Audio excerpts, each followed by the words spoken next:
The Trump administration declared the nationwide opioid crisis a public health emergency in 2017. It's an epidemic that's having an impact on even the most unlikely of people, new mothers. In part 2 of her special report, Fox 24's Chelsea Helms explains how a young mother lost custody of her first child because of opioids. After Kahler Pendergrass gave birth, one little orange bottle turned into many, and to this day, she's still paying the high cost of the pills. It was like a whole new world for me.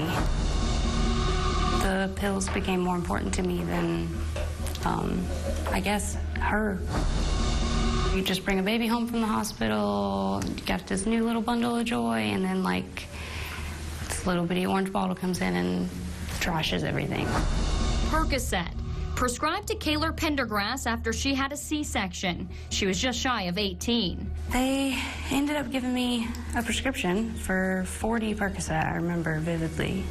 Less than 2 weeks later, she says doctors prescribed her 40 more. I very quickly got addicted to them. These aren't people who are looking for any trouble or anything. They just have a need for pain medicine. They take a pain medicine, and something about it is addictive to them. Doctors say there are safeguards in place to ensure they're not over-prescribing to patients. We go through the Arkansas prescription monitoring program so we can see what a patient has used in the past, see what patterns of use they have, and we can try and avoid worsening a problem that might already be there. But with no history of misusing drugs, Pendergrass went from taking them to treat her post-birth pain. I would just like go ahead and take it at like 2 hours instead, just because, you know, I didn't have to listen to anybody. To abusing them. Once I ran out of those, I kind of had to find different ways to find them. She began purchasing the pills from drug dealers. Then one night on the way home from illegally buying the drugs, Pendergrass, her new baby girl, and the child's father were in an accident. I don't really remember much of the wreck because I had a brain bleed. There were drugs in the car at the time of the crash, so the Department of Human Services stepped in. I remember every second of it, you know, from them knocking on the door and me answering the door and immediately wishing that I hadn't to her saying, you know, we're gonna remove her from your custody. Pendergrass's daughter, just 2 months old. My brain kind of had to readjust to, okay, I was a mom, and like now I don't have custody of my daughter anymore. Hitting bottom is a must. Twana Nixon, a recovering addict herself, now works as a treatment specialist.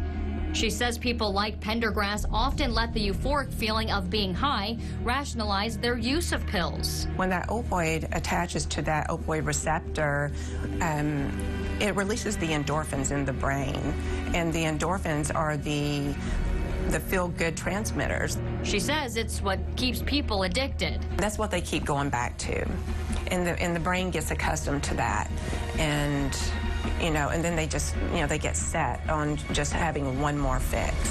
And then it comes to the point that they're willing to do whatever it takes to get that next fix. Pendergrass now recalls being at her lowest of lows and what it cost her. The time that I did have with her before I lost custody of her, I was too busy trying to get another pill. And that's what prompted her to sober up. I would take the pills and then I'd feel better for a little while, and then I would go right back to missing my daughter.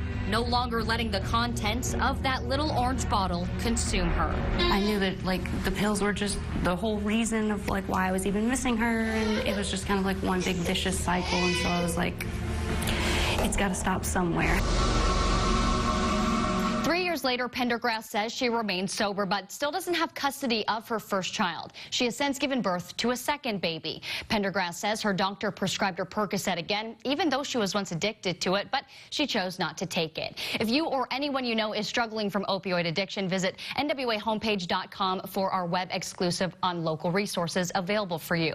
In studio, Chelsea Helms, KNWA Northwest Arkansas News.